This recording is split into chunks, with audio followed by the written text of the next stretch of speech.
Hi lovelies, I am Queen Lovelee. Welcome back to Melanated Crowns, and if this is your first time, welcome. So I will be doing a video today. As you see by the title, I owe Nicki Minaj an apology. So I will be talking about that today. For those of you that's new here, I just want to let you know that Melanated Crowns is a platform that helps Black women obtain and sustain mental, emotional, and spiritual wellness. We take trending topics and hot topics, and I basically, give commentary and put a spiritual spin on it and go, beneath the surface. And I also have a legitimate spiritual advising business. If you would like to book a session with me, information can be found in the description box or pinned in the comments. Be sure to like this video. Make sure you comment and let me know what you think. Keep it respectful because I do block over here. And, subscribe. It's free 99, okay? Hit and enable that notification bell so you know when I post more like this. So what brought this video on? So some of you guys know me from my previous brand and my previous YouTube channel, Live with Leah show. That was a strictly entertainment hub, commentary, whatever you want to call it, okay? And my page rapidly blew up when I had a video about Cardi B and Azealia Banks arguing over, the concept of colorism, the topic of colorism, excuse me. And that's kind of what catapulted me to, being a small YouTuber, but still having a nice influence. When I decided to go on my spiritual journey, I just did not feel connected to strictly talk and roast and gag and, ooh, what's the tea? Like, I just didn't feel connected to it. And I got to a space where it's like, okay, if I'm going to talk about these people, if I'm going to give commentary, I also want to, give suggestive approaches. I also want to give solutions and so forth. So that's where Melanated Crowns came from. This is my sole purpose. And yeah, during that time when I had Live with Leah show, I was a big fan of Cardi B. I just was very gravitated to her rawness. I was very gravitated to her comedic way of being. And I also enjoyed her music. That's a video for another day. So while lifting Cardi B up, I played into the misogynistic nature that in order for Cardi B to rise, Nicki Minaj had to go sit down somewhere because she had been in the game for almost a decade. And it's just like, girl, you did all you needed to do with more, right? And at the time, I didn't understand that I was perpetuating the concept of internalized misogyny as a woman. And what brought this video on, DJ Khaled put out a new project.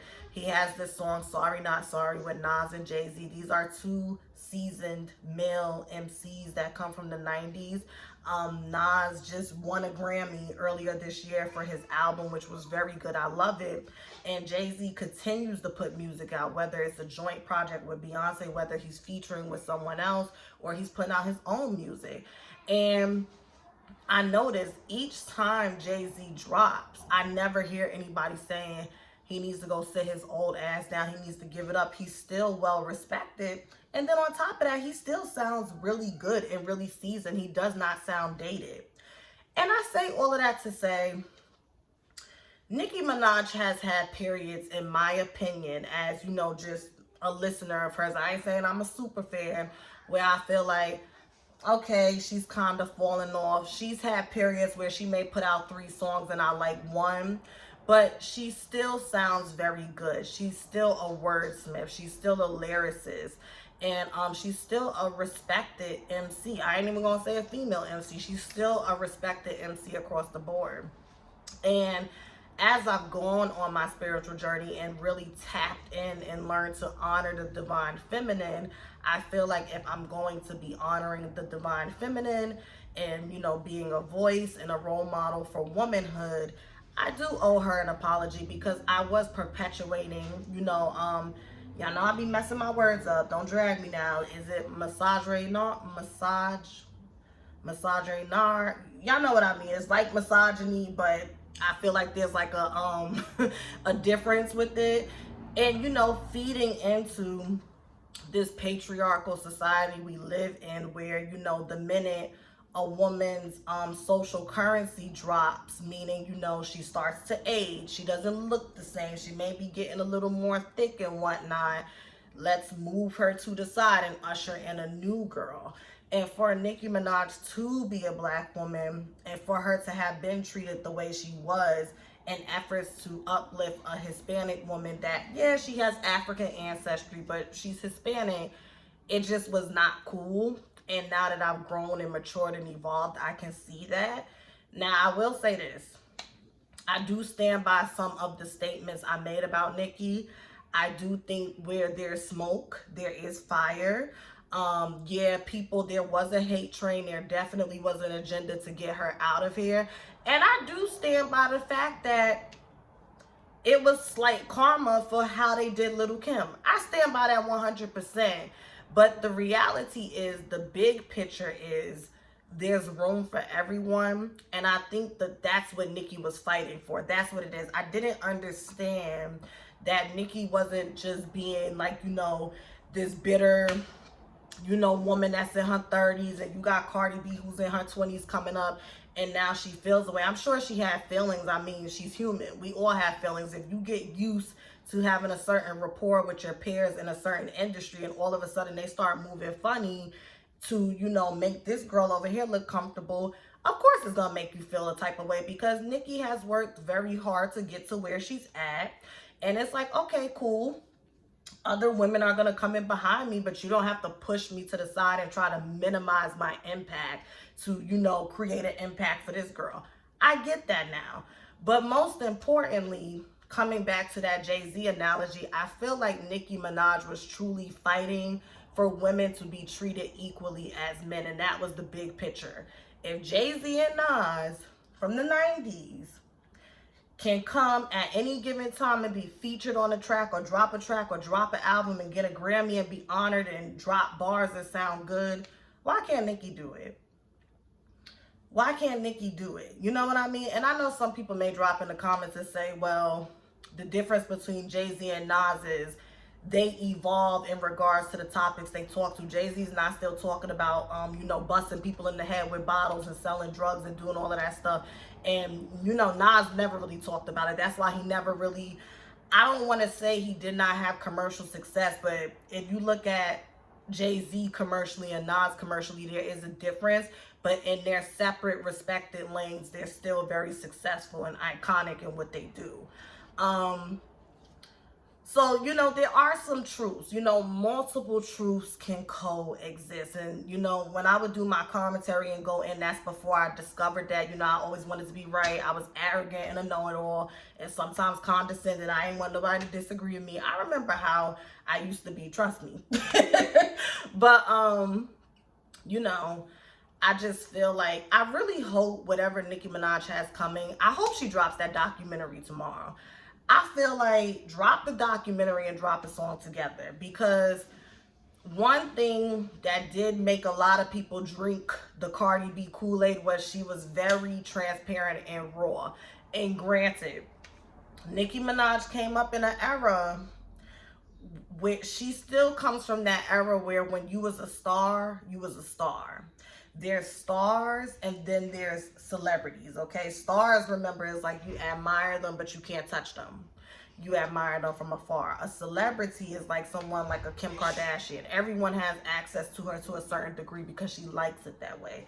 So Nicki Minaj comes from that diva, pop star, rap star, you know, thing where it's just like, and even then, I think what her fans love about her and loved about her back then as well is she would get on Twitter. She would do like the little chat rooms and Zoom calls, not Zoom calls, but y'all know what I mean. Like, you know, bug out when, you know, Pink Friday and stuff was dropping. Like, she always had that relationship with her fans. But yeah, you know, watching that video and seeing Jay-Z and Nas, it just got me thinking, like, I understand where Nicki's coming from now. I understand where Nicki's coming from. Now, what I would say to her, okay, because she's taking the pictures. I love that. Y'all know pink is my favorite color, okay? I mean, oh, I'm using my phone to record. But y'all know I love like the rose gold and the baby pinks and stuff. That's my favorite color. She looked absolutely beautiful. I've always said Nicki Minaj looks her best when she just puts on black hair and she keeps it calm and she's not doing too much, because She's a very beautiful woman. So when you're really naturally pretty, less really is more. Less really is more, and I think that applies to Nicki. I'm interested to see what this next musical project will be about, because you are a mom now and you are a wife. Unfortunately, your father has transitioned. That situation, like, you have so many things that have happened in your life. Put it in the music. Put it in the music. And go back to being strategic Nicki Minaj, where you would fucking wrap circles around these girls, and you know you may diss them a little bit, but you still talking about real ish. That's what I personally want to hear. That's what I personally want to hear, because I'm gonna be honest. I was listening to Pink Print probably a month ago, and I was like, you know what? This is actually a cohesive and good album. I fed into the hype saying that the album was a flop, but it wasn't. I think the album may not have been received the same way the other ones were, because she did actually talk about real stuff. And again, entertainment is tricky because you're hot and then you're not. And when you're not hot, sometimes, especially when you have your team, your manager, your PR, and a bunch of people in your ear, people can really convince you to be like, okay, girl, we know you want to talk about motherhood, but you know everybody's talking about hot girl summer and stuff, so you need to put out something mediocre with a good beat. I get it. Like, I get it. So this is my official apology to Nicki Minaj. And this is actually a new series I want to start, like, basically where I reevaluate previous opinions and perspectives about individuals, and then kind of like evolve and, you know, basically build on it. The next video I want to do is for OG, because I owe her a big apology too, because I seen all of that stuff that came out. I just have so much going on, y'all, with my mom passing away, and then I had a domestic violence situation happen at my home. I haven't even been home in a week. Actually, today's Thursday. Today makes a week. I'm gonna tell y'all about that, but I'm physically okay, as you can see. But yeah, that's that. So hit the thumbs up. Let me know what you think about this video. Are you excited to see what Nicki Minaj is dropping? I think she's going live tonight at 11 p.m. and then she'll be dropping something probably at midnight. Do you think it's the doc? Do you think it's a new song? Somebody said an album. That would be a big surprise. I hope it's the doc. And if she has a song, cool, but I really hope it's the documentary. All right, bye.